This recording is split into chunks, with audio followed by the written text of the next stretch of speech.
Are you out of your mind? Are you poisoning my sons?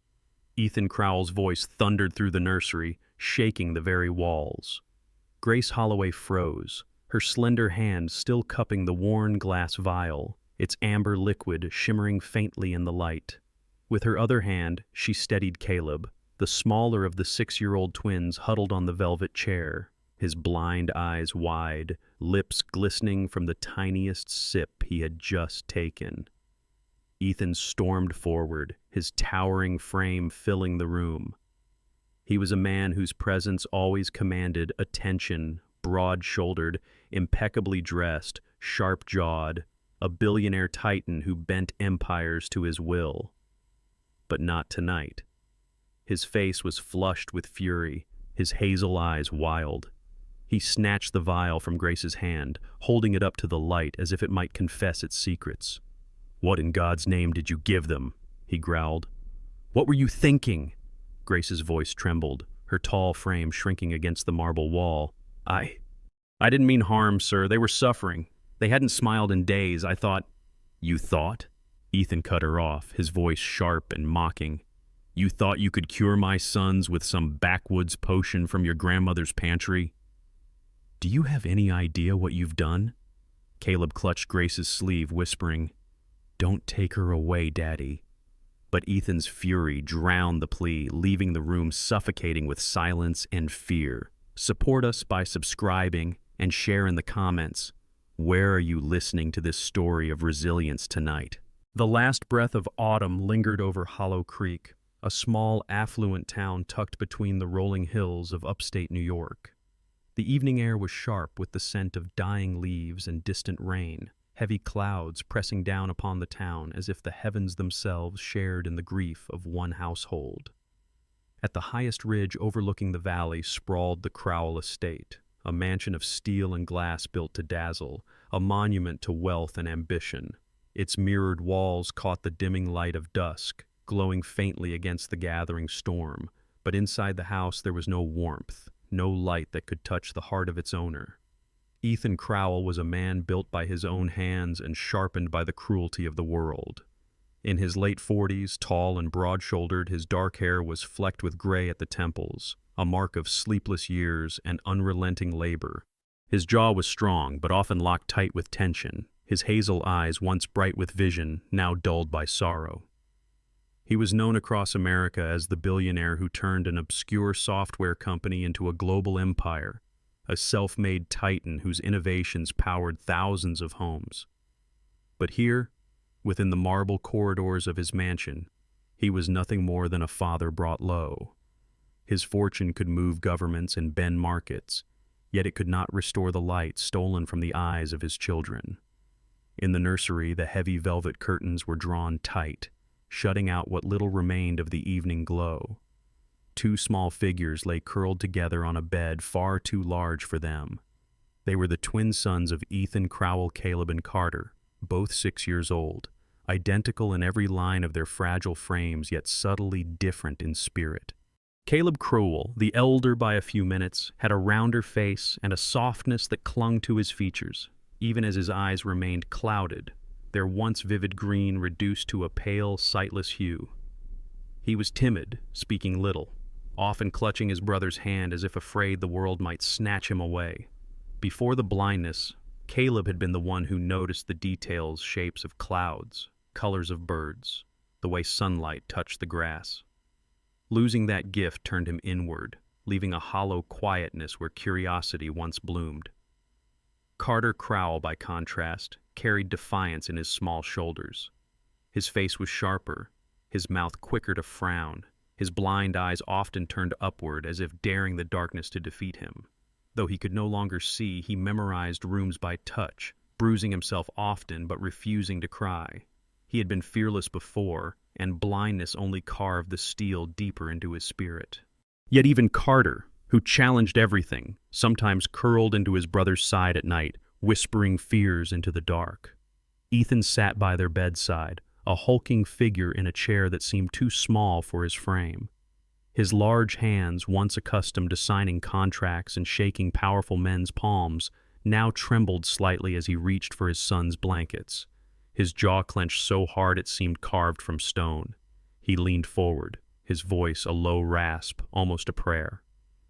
I would give my empire, my blood, even my name, if only you could see me again. Neither boy stirred. Their breathing was soft, fragile as glass. Ethan sat back, chest heaving.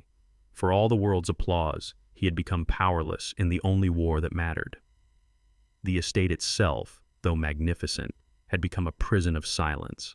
Its vast hallways echoed with nothing but the occasional footstep of the house staff, who moved quietly, as though afraid their very presence might crack their employer's fragile composure. Among them was Mrs. Halloway, the head housekeeper, a stout woman in her 60s with gray hair tucked under a neat bun and spectacles that hung perpetually at the end of her nose. She was brisk and efficient, loyal to the family for over 20 years, yet even she confessed in hushed tones that the house had grown colder, as if the children's blindness had extinguished the hearth itself. Outside, the storm finally broke, rain tapping against the glass walls of the estate. Ethan rose, walking down the long corridor lined with photographs of triumphs past, business awards, handshakes with presidents, magazine covers boasting his genius. They mocked him now. To the world, he was a visionary. To himself, he was a failure. On the mahogany desk in his study lay folders of medical reports, each one a catalog of disappointment.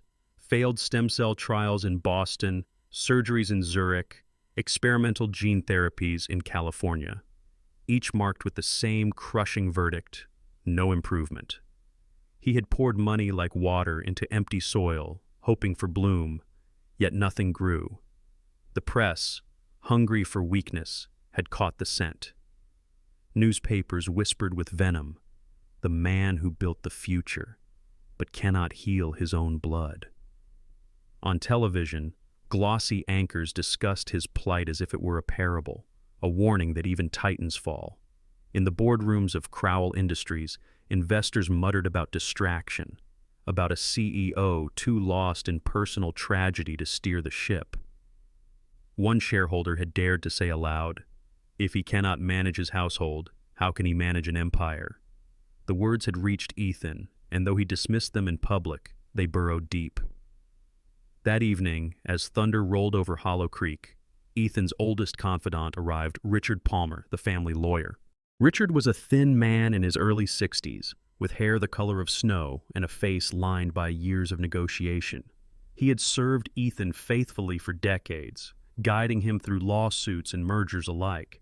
Yet tonight, his eyes held something more than legal concern. "Ethan," Richard began, his voice low, respectful. "The board is restless. They see weakness, and weakness invites wolves." Ethan turned from the window, his silhouette framed by lightning. "Let them circle," he said coldly. "They cannot take what I built," Richard hesitated, "but they can try. They question your judgment. The press has already made a spectacle of the boys. If you—" Ethan's hand shot up, silencing him. "Enough! My sons are not pawns in their games." His eyes blazed, then dimmed with exhaustion. "I've tried everything, Richard. Every doctor, every miracle whispered in back alleys. And still—" Nothing. Richard's lips tightened. "Then perhaps it is time to stop fighting fate." The words struck like a knife. Ethan turned away again, staring into the storm. Fate. He had never believed in it. He had forged his destiny with steel and fire. But now, faced with two fragile boys who would never see the world as he once had, he felt the cruel weight of inevitability pressing upon him. As Richard left, silence reclaimed the estate. The storm howled outside, but within the Crowell mansion, a deeper storm churned the storm of a father on the brink of surrender. Ethan returned once more to his son's bedside, sitting heavily in the chair, his broad frame bowed. Caleb stirred faintly, his small hand groping until it found his father's. Ethan clasped it, a fragile lifeline in the dark. In that moment, he felt the echo of the world outside. Investors circling, journalists whispering, enemies sharpening their knives. The empire he had built teetered on the edge, threatened not by competition, but by grief. And still he whispered the only words that mattered, words no fortune could buy. "If only you could see me again." The boys slept on, fragile as glass, while outside the world braced for blood. The following morning dawned gray and heavy, clouds dragging low across Hollow Creek as if reluctant to leave the bruised skies of the night before. The Crowell estate glistened with rain, its mirrored surfaces streaked with silver rivulets. In the kitchen wing, the smell of polished oak and bleach hung sharp in the air, as if the house itself demanded sterility, a barrier against anything unpredictable. That was the day Grace Holloway entered through the servant's door, a leather satchel over her shoulder and a folded letter of reference in her hand. Grace was in her early 30s, tall and slender, with skin the color of burnished mahogany. Her features were strong yet softened by an aura of quiet resilience. Her black hair was pulled back into a tight braid, not for vanity, but for order. Beneath her calm expression lay a tension, the kind that only years of carrying burdens unseen could carve into a person's posture. She had the sort of presence that went unnoticed in a room unless one looked closely. Then, her eyes dark, steady, almost solemn revealed depths that unsettled those who dared to hold her gaze. She was hired on trial by Mrs. Holloway, the head housekeeper, no relation despite the shared surname. Mrs. Holloway eyed her with the suspicion of someone who had kept the household together for decades and disliked strangers with secrets. Yet the Crowell estate needed hands, and Grace's references, though sparse, spoke of diligence and discipline. Grace's first days were filled with quiet labor.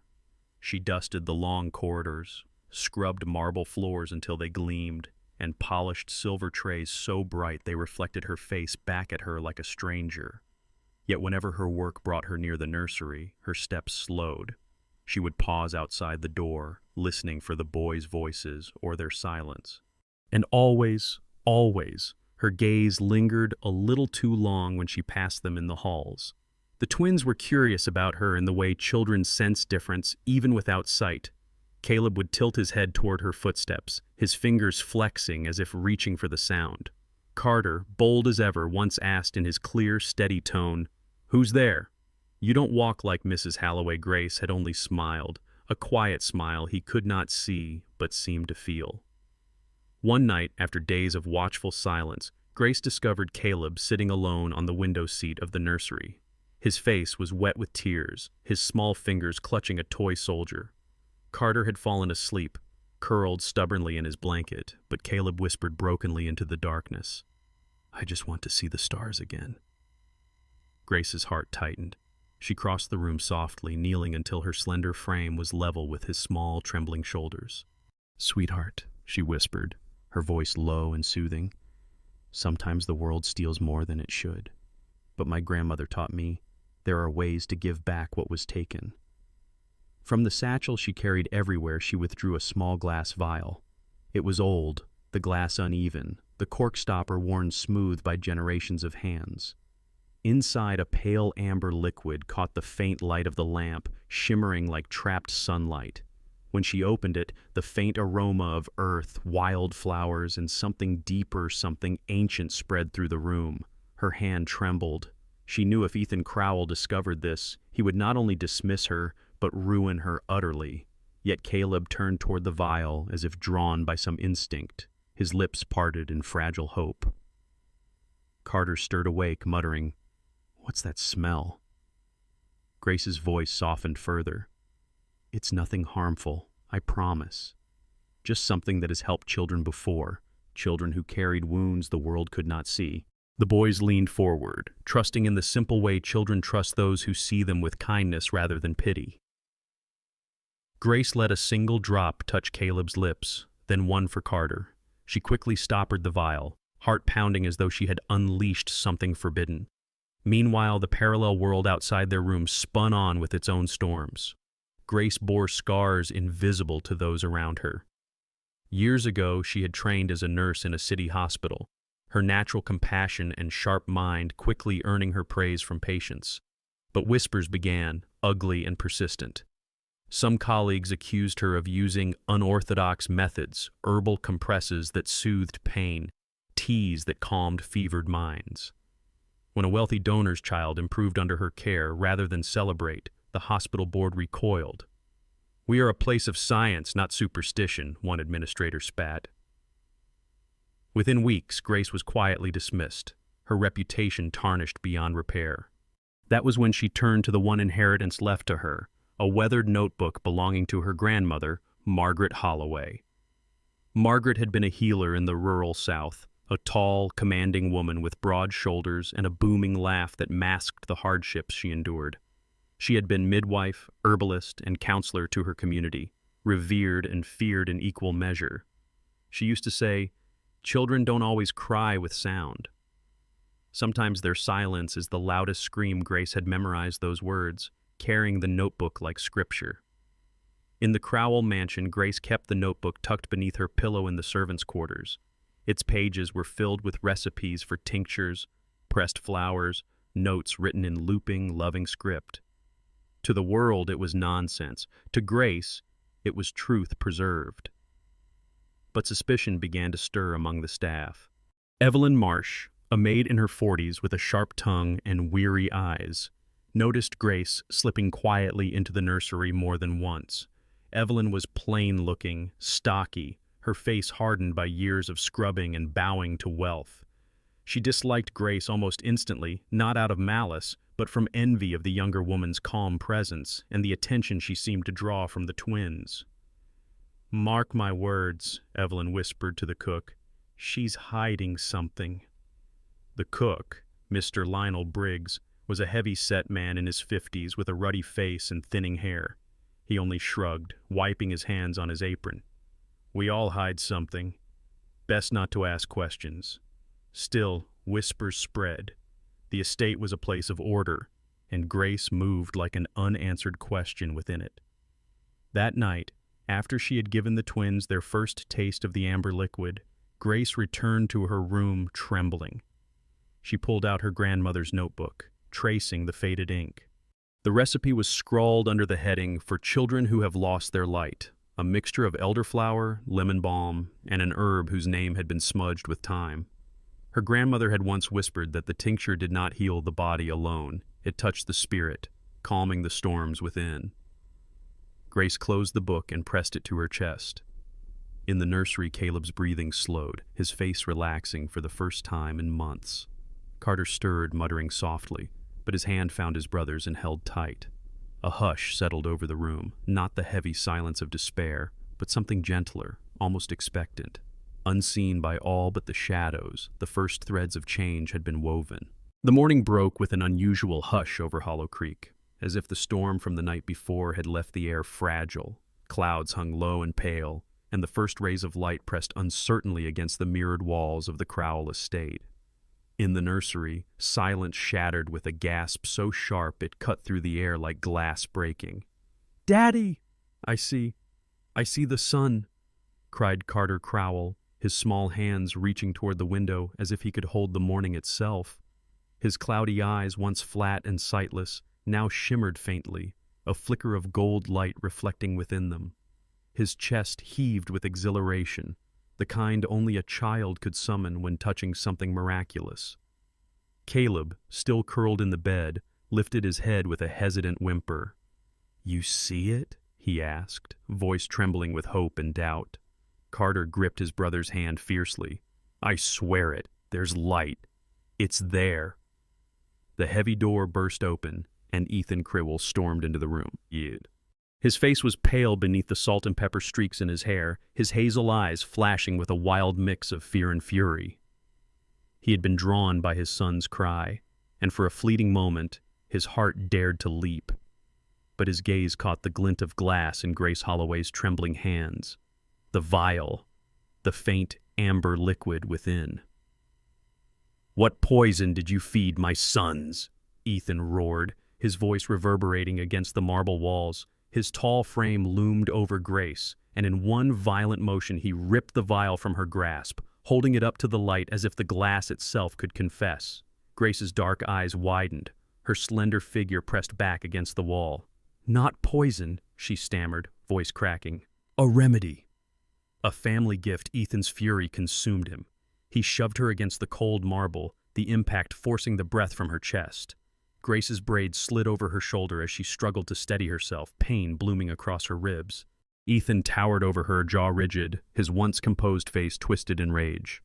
"You dare experiment on my children?" His voice was ice, sharpened with disbelief. "Pack your things.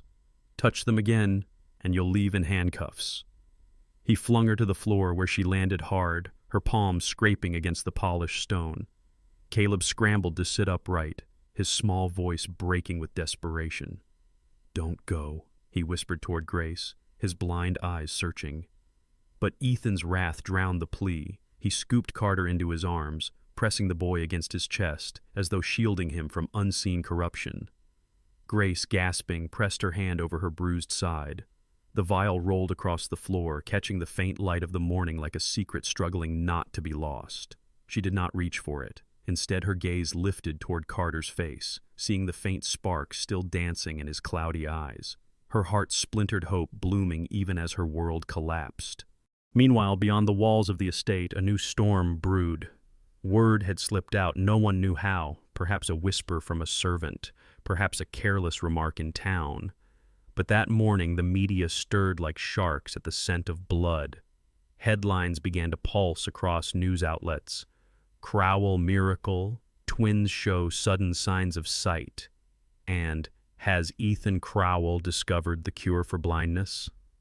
Cameras and reporters gathered outside the iron gates, their umbrellas speckled with rain, voices raised in speculation. They spoke of experimental trials, secret drugs, forbidden methods. Some framed it as triumph, others as scandal. Among the reporters was Miriam Hale, a journalist in her late 30s, sharp-eyed and relentless. She was of medium build, with chestnut hair cut neatly at her shoulders and glasses that framed eyes trained never to miss detail.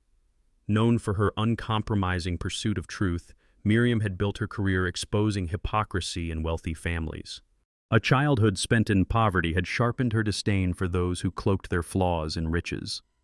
She stood at the gates with her notepad, already crafting the story.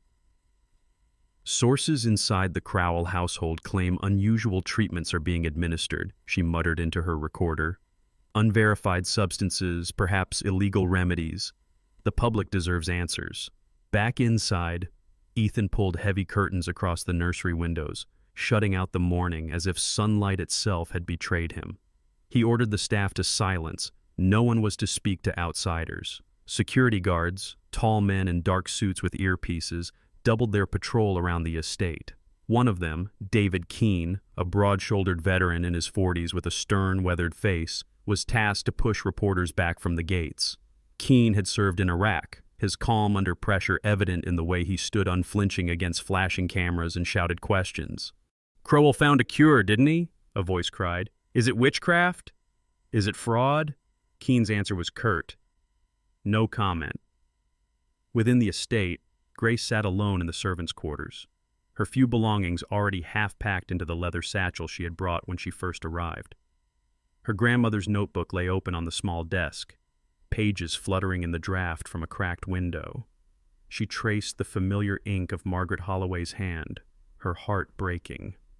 "I only wanted to help," she whispered, tears sliding silently down her face. Down the hall, Mrs. Holloway, the stern housekeeper, pressed her ear to the murmurs spreading among staff. Evelyn Marsh, the sharp-tongued maid, had already cornered two others in the kitchen, saying, "Didn't I tell you? She's meddling in things she shouldn't. Mark my words, this won't end well." Mr. Lionel Briggs, the cook, shook his head as he stirred a pot of broth. "Careful what you say," he warned softly. "There are ears everywhere." But Evelyn's voice carried the venom of resentment. "She'll ruin us all. That woman is a curse." By late afternoon, the estate resembled a fortress. Black SUVs idled in the drive, security doubling their rounds. Reporters filled the roads, their cameras clicking like locusts. Inside, Ethan stalked the halls, his thoughts a storm of suspicion and fear. He held the confiscated vial in his hand, staring at the liquid as if it were a snake ready to strike. When Carter reached for him later, whispering again that he had seen the sun, Ethan shuddered. For every flicker of hope, there was a shadow of terror that the world would think him mad, that the empire he had built would crumble under accusations of quackery, that his son's fragile miracle would be branded a fraud. That night, Grace remained in her quarters, sitting in the dim light of a single lamp. She pressed the notebook closed, slid it into her satchel, and listened to the rain tapping against the glass. For the first time in years, she felt the cruel weight of fate pressing against her shoulders, the same weight she had carried when dismissed from the hospital, when shunned by colleagues, when called dangerous for holding on to the past. But when she closed her eyes, she saw Carter's face lit by something new. Not despair, but light. And she knew, no matter Ethan's fury, no matter the world's doubt, the spark had been lit. The storm of whispers that had gathered outside the Crowell estate refused to dissipate. By the time dawn broke the next day, reporters camped at the gates had multiplied, their cars clogging the quiet lane that wound down into Hollow Creek. Helicopters occasionally thumped overhead, their cameras glinting in the pale light. Security guards in dark suits formed a tight perimeter, forcing the household into a tense rhythm of silence and suspicion. Inside the estate, the nursery had become a battlefield of emotions. Carter's excited cries of the day before had faded into uneasy quiet. Caleb clung to his brother, both boys unsettled by the way their father's temper had flared. Grace Holloway remained in the servants' quarters, ordered to stay out of sight until Ethan decided her fate. But fate was no longer his to decide. Late that afternoon, a black sedan pulled up the gravel drive. Out stepped Dr. Samuel Reed, one of the most respected ophthalmologists in the country.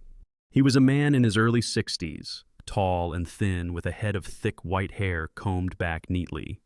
His features were sharp with deep-set blue eyes that seemed to pierce whatever they examined.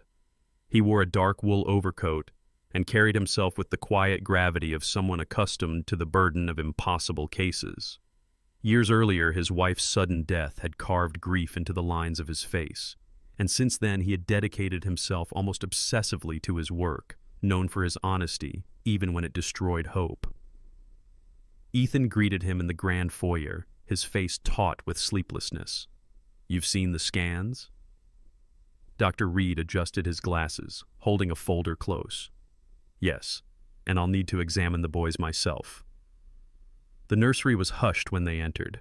Carter's cloudy eyes flicked toward the sound of footsteps, Caleb holding his brother's arm protectively. Dr. Reed crouched down beside them, his large hands surprisingly gentle as he held a penlight. He waved it slowly, asking Carter to follow the glow. Carter's gaze twitched, unsteady but responsive. A muscle in Ethan's jaw twitched. Caleb's reaction was weaker, but even he flinched when the light flashed close. Dr. Reed rose slowly, the boys' faint responses echoing louder than any shout. He opened the folder and laid the scans on the desk. Medically, their eyes show recovery. Deterioration has halted. There are signs of regeneration. But, he removed his glasses, rubbing his temple. No science can explain this. Not in this time frame. Not with what we know. The words staggered Ethan. He gripped the back of a chair, knuckles white. For years he had demanded answers, results, statistics. Now the only explanation left him staring into a void. Grace was summoned, escorted into the room by Mrs. Holloway, who clutched her keys as though they were weapons. Grace's slender figure seemed smaller than before, her braid loose from restless nights, her eyes dark pools of exhaustion. Yet when Dr. Reed's gaze fell upon her, she did not flinch. "Tell me what you gave them," Ethan demanded, his voice low but sharp, as if each word were a blade. Grace's trembling hands clasped together. Her voice wavered but held steady to the end. "My grandmother treated children no one else could help. Herbs that calmed the body, opened the spirit. This vial was hers. It doesn't heal the eyes. It heals the fear that blinds the soul." The silence that followed was suffocating. Ethan sneered, though doubt gnawed at him from the inside. "Fear," he repeated bitterly. "You expect me to believe my empire failed where superstition succeeded?" Grace lifted her chin slightly. I don't expect you to believe. I expect you to see what your son just told you with his own eyes. Dr. Reed interjected, his deep voice steady. Whatever this is, it has coincided with measurable recovery. Science cannot explain it, but results are real. I advise you, Ethan, not to dismiss it out of pride. For the first time in his life, Ethan Crowell felt cornered by something money could neither control nor crush. That night, after the house fell into uneasy stillness, Ethan sat alone in his study. The heavy rain had passed, leaving the windows streaked and the garden outside glistening with silver dew. He poured a drink but left it untouched, his hazel eyes fixed on the flickering fireplace. His empire's trophies framed patents, magazine covers, awards seemed to sneer at him from the walls. He whispered into the empty air, "What if she's right? What if all my power means nothing?"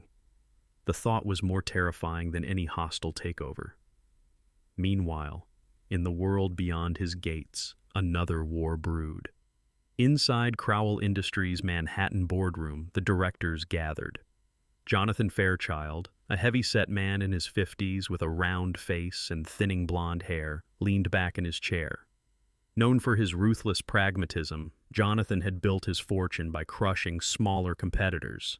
His patience for Ethan's personal struggles had run dry. "This obsession is costing us billions," Jonathan declared, his voice booming. "He's distracted, his decisions erratic. Investors are restless." Beside him, Elena Torres, a lean woman in her 40s with dark hair cut sharply at the jawline, tapped her manicured nails on the table. Elena was brilliant, calculating, her rise in finance fueled by a refusal to let sentiment cloud judgment. "We cannot afford instability at the top," she said coolly. "The press already questions him. If Crowell doesn't stabilize, we may need to act." Act. Everyone knew what she meant. A coup. Removal of Ethan as CEO. Back at the estate, Grace returned to her quarters, sitting on the edge of her bed with her grandmother's notebook in her lap. Her fingers traced the faded ink, remembering nights as a child when Margaret Holloway had sat by the fire, teaching her that healing was more than mending the body. It was about listening to the soul's hidden cries. Tears pricked Grace's eyes as she whispered, "Grandmother, guide me. I didn't come here to destroy, only to give." Mrs. Holloway, passing by, paused at the crack of the door, watching Grace bent over the old notebook. A flicker of unease crossed the old housekeeper's stern face. Secrets unsettled her, yet in Grace's bowed form she saw not menace, but desperation. Later that night, a muffled sound broke the silence, a whimper from Caleb. Grace, disobeying orders, crept back into the nursery. She sat by his side, humming an old lullaby Margaret used to sing, the kind woven with warmth and sorrow. Caleb's small hand found hers. "Don't let Daddy send you away," he whispered. Tears slid silently down Grace's cheeks as she whispered back, "I will stay as long as I can." Ethan, passing the corridor, saw the faint glow of the nursery lamp. He paused, watching Grace's silhouette bent protectively over his child. Rage flared, but beneath it something cracked. He turned away, jaw clenched, unable to reconcile the war within him. By the next morning, the estate no longer felt like a fortress of power. It felt like a house on the brink. Children whispering of light, a maid with secrets, a father torn between science and spirit, and an empire teetering under the weight of shareholders' knives. The day the storm truly broke, Hollow Creek lost its quiet. By sunrise, the lane leading up to the Crowell estate was choked with vehicles, news vans lined nose to tail, satellite dishes jutting toward the sky like metallic flowers. Paparazzi swarmed the iron gates, shouting questions as though their voices might penetrate the marble walls and shatter the silence inside. "Is Crowell using witchcraft on his sons?" one voice cried. "Is this a medical breakthrough or a fraud?" demanded another. "Mr. Crowell, will you show the world your miracle?" Flashbulbs burst against the bars, each one a crack of false lightning. Security guards formed an unmoving wall, their sunglasses reflecting the frenzy. Inside, the estate had transformed into a place of siege. Curtains were drawn tight, servants moved on tiptoe, and the atmosphere hung thick with tension. In his office, Ethan Crowell sat behind a massive oak desk. A glass of scotch rested before him, untouched, its amber contents catching the dim glow of a lamp. His face, usually commanding and hard, had gone pale. The lines around his eyes deepened with exhaustion. He stared not at the drink, but at the photographs scattered across the desk. His sons, small and sightless, laughing in a garden 2 years ago. The door opened softly. Grace Holloway stepped inside. She carried herself with dignity despite the storm outside, though her tall, slender frame betrayed the fatigue of sleepless nights. Her dark braid fell loosely down her back, her skin glowing dully in the lamplight, and her steady eyes fixed on Ethan with quiet resolve. She spoke gently, the way one speaks to a wounded animal. "You can let me go, Mr. Crowell, or you can choose hope." Her words lingered in the air like smoke. Ethan's hands trembled slightly. He gripped the glass of scotch, then slammed it down onto the desk with sudden violence. The crystal shattered, shards scattering like frozen sparks. Amber liquid spread across contracts and financial reports, staining them as though mocking his empire. "If I choose you," he said hoarsely, "I risk losing everything, my name, my company, even custody of my sons." His hazel eyes burned with anguish. "The world already thinks I've gone mad." Grace did not flinch. Her eyes softened, her voice calm but piercing. "And if you don't choose me, you've already lost them."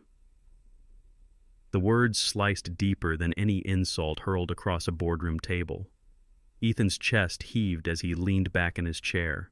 For a man who had bent governments and silenced rivals, it was unbearable to feel cornered not by power but by truth. Beyond the office, whispers moved through the estate. Mrs. Holloway, the head housekeeper, muttered prayers under her breath as she oversaw staff trying to keep routine in a household collapsing under scrutiny. In the kitchens, Lionel Briggs cooked meals few ate, shaking his ruddy face. "It's not food they need," he grumbled. "It's peace." Meanwhile, Evelyn Marsh thrived on the chaos, her sharp tongue feeding the fear of servants who feared their employment might vanish if the scandal grew. By midday, the storm worsened. A black government SUV rolled to a stop outside the gates. Out stepped Claire Donovan, a caseworker from social services. She was in her early 40s, tall and angular, with sandy blonde hair cut into a blunt bob. Her gray suit was practical, her leather briefcase worn at the edges. Her expression was calm, but her eyes carried the guarded look of a woman who had seen too many children suffer behind closed doors. Years earlier, she had lost her younger brother to neglect in foster care. The memory had etched her into someone both compassionate and uncompromising. She was met at the gates by David Keene, the stoic head of security. "You have no authority here without a warrant," he said evenly, his broad shoulders barring the way. "I have a complaint to investigate," Donovan replied, her voice firm but not hostile. "2 children in potential danger. That is my authority." The standoff was tense, cameras snapping wildly. After a few minutes of negotiation, Donovan left, promising to return with paperwork. But the seed had been planted. The government now circled like another wolf at the edge of Ethan's crumbling fortress. That evening, the air in Ethan's study grew heavier still. A letter had been slipped under his door, its envelope cream-colored, the name typed in stark black. Mr. Crowell. He tore it open with impatient hands. Inside was a single sheet of paper with words cut from newspapers and glued in jagged type. "You trust her? You should be afraid." His throat tightened. He stared at the words until they blurred. Ghosts of prejudice whispered around him. He thought of Grace's dark skin, her strange vial, her grandmother's legacy whispered as superstition. The world would brand her dangerous without hesitation, and if he stood beside her, he would fall with her. Ethan slumped back in his chair. The firelight flickered across his face, revealing a man not merely powerful, but haunted. Meanwhile, upstairs in the nursery, Carter sat upright on the bed, his blind eyes brighter than they had been in months. "Caleb," he whispered, gripping his twin's hand. "It's real. I can see the light sometimes. Just a little. I swear it." Caleb smiled faintly, though his voice was weak. "Then maybe it's coming for me too." Grace sat beside them, humming softly, her presence a balm against the storm. She brushed Caleb's curls back, whispering, "The world outside can scream, but in here, we choose what to believe." In another corner of the estate, whispers of another kind unfolded. Jonathan Fairchild and Elena Torres, board members of Crowell Industries, had begun calling allies, laying groundwork for a possible coup. The company's stock had dipped 5 points in 2 days. "We can't allow sentiment to ruin billions," Jonathan growled into his phone. Elena's cool voice added, "We'll give him 1 week. If he doesn't contain this scandal, we act." Ethan did not yet know, but the empire he had built was collapsing from within, even as enemies pressed from without. When night fell, Hollow Creek was alive with rumors. News anchors speculated on whether Ethan Crowell had uncovered forbidden science. Hashtags trended, some praising him as a pioneer, others condemning him as reckless. Protesters gathered outside the estate holding signs, "Science, not sorcery," and "Show us the proof." Ethan stood at a window in the dark, watching the crowd beyond the gates, his heart a knot of defiance and despair. Behind him, Grace's voice floated like a thread. "The world will always doubt.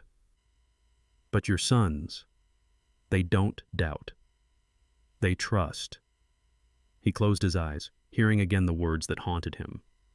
"If you don't choose me, you've already lost them."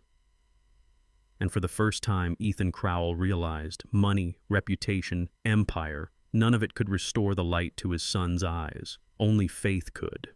The night was long inside the Crowell estate. Storm clouds drifted across Hollow Creek, blotting out the moon. The mansion, usually glowing with electric brilliance, remained dark, its tall windows shuttered, its grounds crawling with security like silent sentinels. Within, the air carried the tension of a household perched on the edge of decision. By dawn, the first streaks of fragile gold seeped through the cracks of the curtains. Ethan Crowell walked slowly down the corridor toward the nursery, each step echoing like a judgment. His broad shoulders slumped under invisible weight, his tailored suit wrinkled from hours of pacing. His hazel eyes were bloodshot, haunted by the anonymous letter and the relentless roar of the outside world. Yet clenched in his trembling hand was the small vial of amber liquid. He entered the nursery. Caleb and Carter sat huddled together in the shadows, their identical frames fragile, their sightless eyes turned vaguely toward the faint morning glow. Grace Holloway stood nearby, her tall figure poised yet uncertain, her braids slightly frayed, her expression one of fear and hope. Ethan's voice cracked as he held the vial forward. "Grace, do it. Please. Save my boys." For a moment, silence gripped the room. Grace's slender fingers reached out, steadying his trembling hand. She knelt before the twins, whispering a prayer under her breath, one she remembered from her grandmother Margaret's notebook. Carefully, she tilted the vial. A single drop touched Caleb's lips, then one to Carter's. Hours passed like centuries. Ethan sat rigid in the armchair, his hands clasped together, sweat beading his forehead. Grace remained close, murmuring lullabies, brushing the boy's hair back as though touch itself carried healing. The household held its breath. Mrs. Halloway lit candles in the chapel room. Evelyn Marsh whispered in the kitchen that this was madness. Lionel Briggs stirred broth he doubted anyone would eat. Outside, reporters swarmed, their speculation cresting like a storm tide. Then it happened. Caleb's eyes flickered. The pale gray cloudiness seemed to shift, and his pupils widened as if catching something real. He gasped, his voice breaking. "The light! I see it!" Carter gripped his brother's hand fiercely. His own eyes brightened, trembling with possibility. He laughed wild, unrestrained. "I see you! I see you!" His voice rang out like a bell shattering years of silence. Ethan collapsed to his knees. Tears flooded his face, unchecked, falling into his hands as sobs broke from his chest. For the first time in years, The titan who had conquered boardrooms bowed in helpless gratitude. Thank you, God. Thank you, Grace. Grace knelt beside the boys, her eyes glistening. She brushed back Caleb's curls, stroked Carter's cheek, her voice low and tender. You were never blind. Just waiting to believe the news did not stay within the nursery. Within hours, the household erupted. Staff whispered in corridors, torn between awe and disbelief. David Keene, the security chief, who had always hidden his emotions behind a granite expression, allowed himself a small smile. Miracle or not, he murmured to another guard, those boys found their father's soul again. Meanwhile, the outside world burned with speculation. Miriam Hale, the relentless journalist, published an article before noon. Crowell miracle confirmed? Sources suggest twin boys regained sight. The piece painted Ethan not as a savior, but as a man hiding behind secrecy. Protests outside doubled, signs demanding transparency rising against the estate's iron gates. But Ethan did not emerge, not as the mogul he had once been. For 3 days he remained within, tending his sons, letting Grace guide him. He sat on the nursery floor, playing blocks with them, guiding their small fingers along colors they could finally see. When Caleb identified blue for the first time, Ethan wept again. At last, the time came to face the world. The press conference was held on the lawn of the estate, under a canopy erected overnight. Reporters crowded behind ropes, their microphones thrust forward like weapons. Investors waited in the wings, their expressions stiff, prepared to see a man either collapse or claw back his power.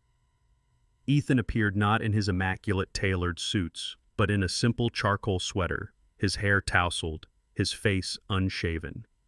He walked with his sons at his side, one hand clasping Caleb's, the other resting gently on Carter's shoulder. Behind him, Grace stood quietly, her posture calm, her gaze protective. When the cameras flared, Ethan did not flinch. He stepped to the podium, his hazel eyes sweeping across the sea of lenses and faces. For a moment he said nothing, letting silence build its own gravity. Then he spoke, his voice deep and steady. You came here expecting a mogul, a man of wealth, of power. But I stand here today only as a father. My sons, Caleb and Carter, have walked through a darkness no child should ever endure. And today, for the first time in years, they see light. The crowd erupted in gasps and shouts, questions hurled forward. Ethan lifted his hand, silencing them. This miracle did not come from money.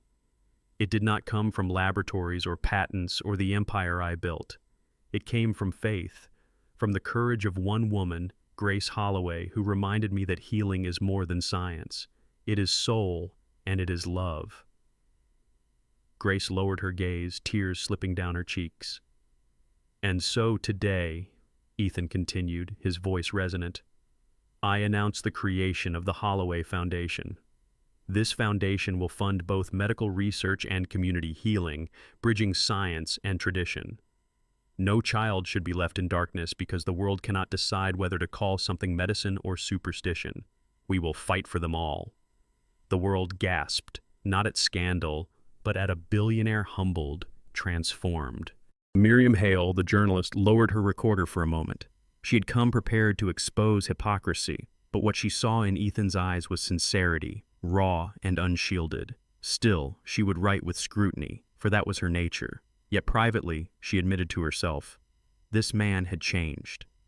The twins stood at the podium, Carter's hand waving uncertainly at the sea of reporters, Caleb leaning shyly against his father's leg. Cameras flashed, but for once the story was not empire, scandal, or downfall. It was two boys laughing at the sight of balloons released into the air, their eyes catching color they had thought forever lost. That evening, back inside the estate, Ethan sat with Grace in the study. The fire crackled, its glow soft against the shadows. He turned to her, his voice quiet. I cannot undo the pain I caused you, the mistrust, the anger. But I can honor what you've given my sons. The foundation will carry your name because it is your courage, not my wealth, that saved them. Grace met his gaze, her eyes steady. It was never about saving them alone. It was about showing you that the world isn't built only on power. Sometimes it's built on small things: trust, love, and the belief that light can return. Ethan nodded, humbled. For the first time, he understood. Sometimes in life, we learn that money and power cannot fix everything. True healing often comes through love, faith, and the courage to believe when the world tells us it is impossible. Just as Ethan discovered, light can return in the most unexpected ways when we open our hearts. If this story touched you, share it with someone who needs hope today. Leave a comment below with your thoughts, and do not forget to subscribe for more stories that inspire and remind us of the power of faith. May God bless you and your family, and if you believe in miracles, write Amen in the comments as a prayer for yourself and for others who are waiting for their own light to return.